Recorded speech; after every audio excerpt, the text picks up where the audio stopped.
Kingdom singer naman si Stephanie Ibarra at ang kanyang pamilya nagsalita na ukol sa mga malisyoso mga paratang na idinadawit siya at iba pang kababaihan laban kay Pastor Apollo C. Quiboloy.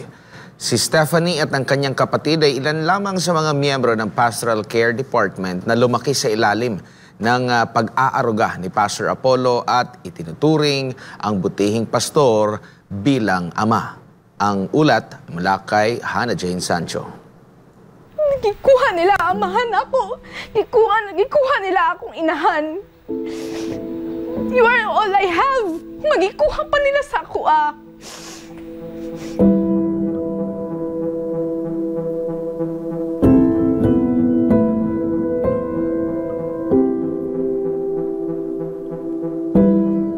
Ang Kingdom singer at miyembro ng Pastoral Care na si Stephanie Ibarra ay isa sa mga inaruga ni Pastor Apollo C. Quiboloy mula sa pagkabata sa loob ng ministeryo ng Kingdom of Jesus Christ. Kung kaya't, ganun na lamang ang sakit na naramdaman nito dahil sa hindi patas na pagpapairal ng batas at sa samot-saring aligasyon na ipinupukol sa butihing pastor na siyang nagsilbi nitong ama mula nang siya ay 2 taong gulang pa lamang.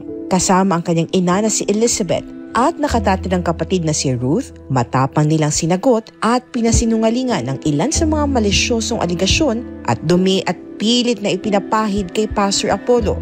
Ilan nga rito ay ang umanong pag-recruit ng KOJC ng mga kabataan, particular na mula sa broken families. Inaalok umano ng libreng edukasyon upang mahikayat na pumasok sa KOJC. Nilalagay sa Bible School ang mga kababaihan, ginugroom bilang pastoral at kalaunan ay gagawan umano ng pang-aabuso at kahalayan.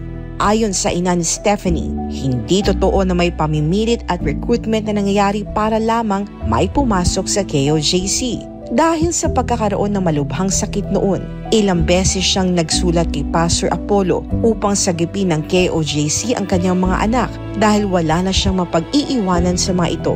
Sa sitwasyon ko, ako ang humingi ng awa kay Pastor. I even tried two letters.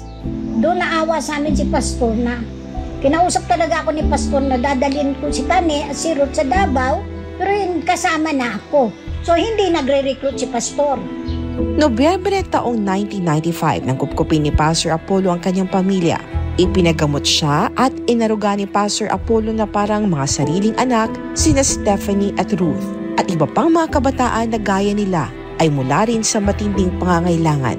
Samantala, ibinunyag rin ng mag-iina na makailang beses din muntik pauwiin dahil sa pagiging sutil at sa katigasan ng ulo. Patunay lamang na walang exemption sa KOJC pagdating sa disiplina, lalo na pagdating sa kasalanan ng imoralidad. I'm sure na hindi talaga nagre-recruit.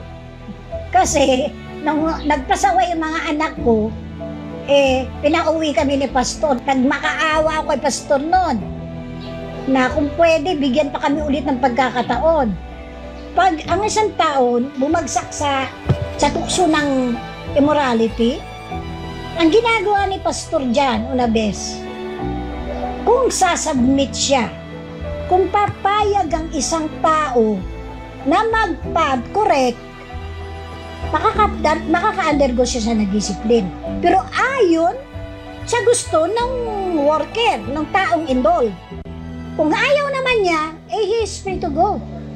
I've done so many things that I cannot be proud of here in the kingdom. I myself, kinausap talaga ako na kung if I cannot live up to the standard, the spiritual life here in the kingdom, then I might as well try to live my life outside of the kingdom. Ganun. Kasi hindi talaga pwede dito yan. Hindi pwede yung mga gawain ng mga kalaswaan sa Kingdom Nation. Ngunit sa kabila ng pagtutuwid at disiplina, pinili nila na manatili sa loob ng bansang kaharian, taliwas sa mga ipinupukol sa paratang kinakawawa ang mga missionary worker at walang kalayaan na umalis.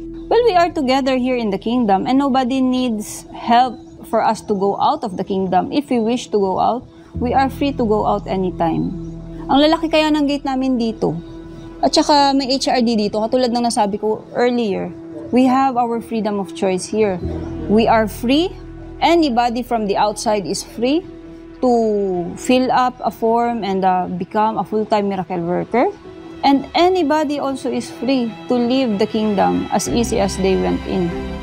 So, it's just a matter of freedom of choice ng tao na nandito. Kasi nandito kami, hindi dahil gusto ni pastor, hindi dahil gusto ng mama namin, hindi dahil gusto ng kahit sino mang tao. Nandito kami kasi gusto namin na nandito kami. Samantala, sa gitna ng mga malisyosong issue na lumalabas ukol sa pastoral department ng KOJC, ipinaliwanag nila kung ano ang ginagawa dito. For 30 years in the ministry, I have seen how they've been groomed. I am very, very thankful na ang anak ko inilagay doon sa pastoral. Ano man tinuturo doon? Una, best, ang maging maayos ang kaisipan na walang malis. Bigyan ng integrity at dignidad ang buhay nila bilang babae. At number 1, bawal ang flirt-flirt. Okay? So I don't believe on such allegation na gagamitin si pastor dahil si pastor mismo ang ayaw at hindi umaayon sa lustful gesture. And it so happened na na-assign kami sa pastoral department, parang scholars. We learn from the teachings of pastor, we learn from the fellowships of our administrators. We learn the ways of kingdom leadership. Iba kasi yung leadership sa labas at saka yung pagiging isang spiritual leaders. So yun yung tinuturo sa amin sa pastoral department. Para naman kay Stephanie, ang disiplina at pagtutuwid ang siyang naging daan upang tunay niyang maunawaan ang mga salita ng Diyos at matutunan kung paano ang tunay na magbigay ng papuri sa makapangyarihang Ama sa pamamagitan ng musika. Grabe yun ang iyang pag-antos. I'm not a good talker, di ko kayo makasultit, but because of him, I can compose songs of worship. Kaya akong giagian, di igid lalim, di basta-basta. But I am grateful because of him na ako dira gatindog sa tubangan, gakanta, gaawit, ga-share og songs of worship sa buong kalibutan. I never hate pastor na ginadisiplina ko niya. Katong manang gawas mo nang ginasulti na giloy-iloy kong pastor, it's a really a big lie. No. Gidisiplina ko niya tungod kay gihigugma ko niya. And because of that, nabago akong kinabuhi. Ug nailhan ko sa Amahan. And I have a salvation. Sa huli, naglabas ng saloobin si Stephanie dahil sa di makatotohanang mga aligasyon na pinupukol at kawalang katarungang pagtrato na para bang convicted na si Pastor Apollo kahit nakasalang pa lamang sa korte ang mga kasong isinampa laban sa kanya. Gayunpaman, matibay ang kanyang paniniwala na kahit wala mang hustisya sa lupain ng mga tao, nangingibabaw ang makalangit na hustisya mula sa Diyos ng kalangitan at kailanman hindi pababayaan ng Diyos ang kanyang hinirang na anak. Sa tinuod ng pastor, it's so painful. Ako na makita na ako ka. Naginaing anak. Sa mga wala na kaila sa imo ha. Because they just believe sa ilang mga nadunggan na mga bakak. Sakit sa kuha na. Because I know who you are. Because I've been with you since 2 years old. Nagikuha nila amahan ako. Nagikuha nila akong inahan. You are all I have. Magikuha pa nila sa kuha. Ingani kadautan ang kalibutan. It's too painful. But I have to follow what you said.